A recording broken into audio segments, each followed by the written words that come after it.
좋아요, 구독. 글로원 파트너스 이성웅 이사님 연결해 봅니다. 이사님 안녕하십니까? 네, 안녕하세요. 네, 반갑습니다.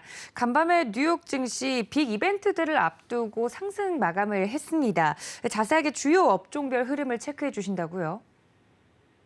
네, 저는 미국 시장 같은 경우는 3대 지수가 1% 이상 반등세를 나타내는 모습이었습니다. 장 후반으로 갈수록 상승폭은 더해지는 모습이었고, 업종별 흐름을 살펴보면 엔비디아, AMD 같은 경우가 각각 3%대 상승을 하는 모습, 최근에 반도체 업종들, 그다음에 이 중에서도 디램과 관련된 부분, 낸드와 관련된 부분의 사업을 영위하는 기업들의 주가가 약했는데 우선은 미국 시장에서 3%대 상승이 나타났고 우리나라 시장과 연결해 보면 SK 하이닉스 같은 경우가 미국 시장의 종목이 강했을 때 그 다음 날 3%대 상승이 강하게 나타났었습니다. 오늘도 그 부분이 이어지는지 여부를 살펴볼 필요가 있겠고, 테슬라 그리고 루시드 자동차 업종 쪽이죠. 이 부분이 각각 6%, 4%대 조정세가 나타났습니다. 완성차 쪽은 해외 업체들 같은 경우도 그렇고 우리나라 업체 같은 경우도 주가가 부진한 상황인데 이게 계속 지속되지는 않겠지만은 가깝게는 4분기 정도까지는 실적이 부진할 수 있는 점이고, 실제 각 기업별로 월별로 차량 판매에 대한 데이터를 우리가 볼 수 있기 때문에 그 점이 그냥 단순하게 판매치가 올라오는 게 아니라 유럽 시장, 그다음에 미국 시장 내에서 점유율이 올라오는 수준을 확인하고 접근이 가능하다는 점을 생각을 해야 되겠고요. 가격만 보자면 시총 상위주들 중에서 주가가 이렇게 하락을 해 있는 상황에서 좀 주가 횡보세가 나타나고 있는데, 이러한 구간이 지수가 상승을 했을 때 반등이 나올 수 있는 거지, 실적만 보고 자동차를 미리 주가를 상승하는 수급이 들어오기에는 4분기 실적 부분, 이 부분이 확인해야 되는 점이 있고, 그다음에 3분기 실적과 비교를 했을 때 환율 같은 경우도 또 떨어져 있단 말이죠. 우리가 2분기, 3분기 모두 환율에 대한 효과를 본 상황인데 판매에 대한 데이터가 비슷하게 나온다고 하면은 환율을 대입을 했을 때는 되려 3분기 대비해서 4분기가 실적이 빠질 수가 있습니다. 우리가 그 점을 생각하고 대형 자동차 이 부분은 좀 급할 필요가 없다라고 말씀을 드릴 수 있겠습니다. 미국은 물가지표 발표를 앞두고 시장이 반등세가 나타났어요. 7.3% 정도가 예상치인데 이 부분에 대해서 우선은 수치는 무조건 낮게 나오는 게 좋고요. 그러면 낮게 나오면서 시장의 반응 같은 경우는 그 방향성에 따라서 그대로 흘러갈 수 있는 부분이고, 높게 나온다고 하면은 그 부분에서는 조정이 또 장중에 수반이 될 수 있는 그러한 시각을 열어둬야 할 것으로 보입니다. 그러면 이 부분의 수치는 어떤 식으로 나올지 그 누구도 알 수가 없습니다. 대충 예상을 해보는 부분은 그냥 예상치가 그래도 좀 높게 형성이 돼 있다라고 정도만 볼 수가 있겠고, 이 높은 예상치 안에서 실제 수치가 나오고 나서 만약에 시장이 반등이 나왔으면 그때 강했던 업종 쪽으로 우리나라 시장은 반응을 할 거기 때문에 미리 예단해서 공격적으로 주식을 늘릴 필요는 없다라는 점을 한 번 더 강조를 드리겠습니다. 금요일 밤에 지표 발표가 있어요. 그리고 나서 이어지는 게 FOMC 회의 같은 경우도 이제 이어집니다. 그러면 실제 물가 지표 발표 이후에 파월 의장의 발언에 따라서 또 한 번 시장의 방향성이 결정될 수 있기 때문에 두 요인 다 우리가 결정할 수 없는 외부의 변수인 겁니다. 그러한 불확실성 같은 경우는 시장이 제일 좋아하지 않기 때문에 아직은 보수적인 시각을 유지하면서 종목 같은 경우도 접근을 할 때도 이렇게 절대 주가가 떠 있는 종목들, 계속 오랫동안 실적이 좋다 해온 종목들 같은 경우는 실적이 약간 안 좋아지는 요인이 발생을 하면은 주가는 위에서 꺾여 내려올 수 있습니다. 그러한 시장의 특성이 지금 대입이 돼 있기 때문에 빠져있는 종목군들 안에서 내년의 실적 같은 경우를 대입을 해봤을 때 이제 시가총액 기준으로 좀 부담이 없는 구간에 위치하고 있는 종목들을 찾아서 접근을 하는 게 낫다라는 결론이겠습니다. 네, 오늘 밤 주요 지표 발표를 앞두고 시장의 경계감이 굉장히 강한 모습입니다. 이런 시장 속에서 어떤 성격의 종목을 고르면 좋을지 많은 분들이 궁금해하실 텐데 그 힌트를 좀 드린 것 같습니다. 그렇다면 좀 마음 편하게 매매할 수 있는 종목, 오늘의 특징적인 종목은 어떤 종목일까요? 네, 오늘은 두산 에너빌리티를 말씀드리려고 합니다. 두산 에너빌리티 같은 경우는 우선은 원전에 대한 수주가 나와야 되는 것은 명백한 상황입니다. 그게 나오지 않으면 주가의 반응은 좀 더딜 수가 있겠는데요. 이게 우리나라 기준으로 APR 1400, 그다음에 미국 기준으로는 AP 1000, 이 부분이 그 원전과 관련된 부분에 실제 그 제품 넘버를 나눠 놓은 거고요.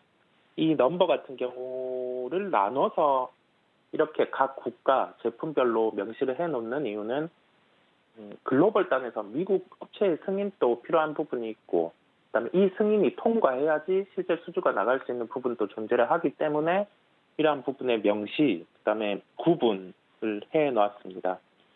이 두 가지 부분, 한국, 그다음에 미국 부분의 주기기 제작 경험을 두산 에너빌리티는 한 상황이고요. 우리가 연초에 많이 일컬어왔던 소형 모듈 원전 부분, 이 부분과 관련해서 미국의 뉴스케일 파워와 함께 협업을 하면서 두산 에너빌리티가 이 부분에서도 주기기 파트 같은 경우를 담당을 하고 있습니다. 이제 좀 수주에 대해서 내년부터는 가시화될 수 있는 가능성이 충분히 존재를 하고요. 그 대형 원전 부분, 그다음에 소형 모듈 원전 부분에서 수요가 실제 증가를 하면은 이 사업 부분 가치 같은 경우에 재평가가 이루어지게 되고, 추가적으로 이 해상 풍력 터빈 부분, 이 부분이 터빈 같은 경우는 국산화 부분이라든지 그 점이 상당히 난이도가 높았어요. 근데 실제 두산 에너빌리티가 추진을 해왔고 내년에 이제 출시 가능성이 존재를 합니다.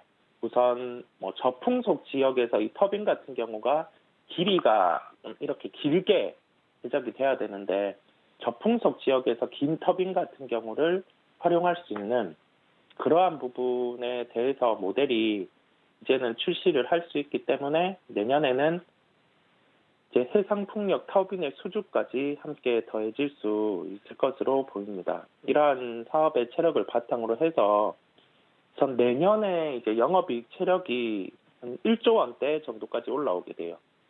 그러면 현재 시가총액이 10조 2,129억 원입니다. 우리가 비용을 제해 보더라도 이제 한 9조 원대 시가총액까지 두산 에너빌리티가 하락을 해요. 그러면 이제 그 밸류에 대한 매력, 이 밸류에 대한 매력이 뭐냐면 가지고 있는 이익 대비해서 시가총액 같은 경우가 합당한 그 배수, 여기에 대해서 그 자금을 회수하는 데 걸리는 연도를 대입을 해줬을 때 합당한 시총 같은 경우보다 좀 이제 떨어져서 거래가 되는 거죠. 여태까지 두산 에너빌리티 같은 경우는 좀 비싸다는 시각도 많았고, 흑자 전환, 그다음에 재무에 대한 부담, 이런 점이 존재를 했는데 내년부터는 실제 밸류가 대입이 되는 기업이기 때문에 이제는 주가의 조정 같은 경우도 나오더라도 좀 편안하게 접근할 수 있는 그런 종목이라 말씀드릴 수 있겠습니다.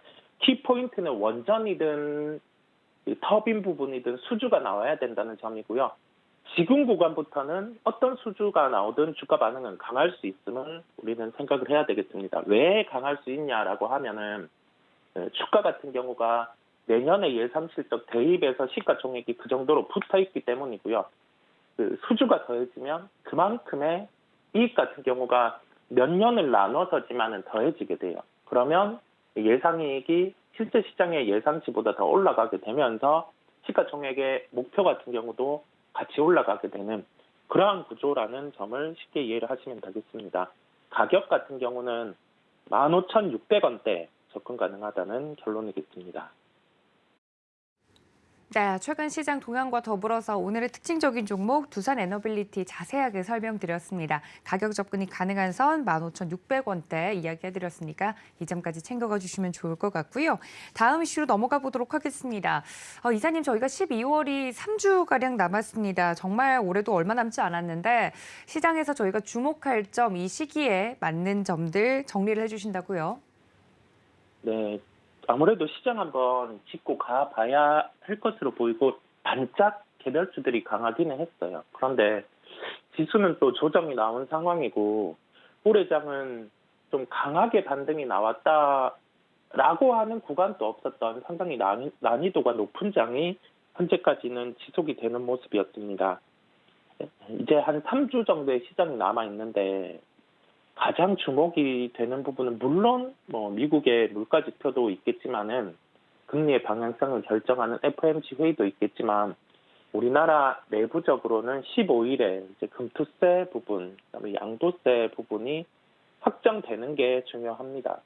우리가 시장의 컨센서스죠. 예상 부분 같은 경우는 금투세 유예는 당연하고 양도세 같은 경우는 50억 이상 같은 경우가 시장의 지금 예상치 정도예요.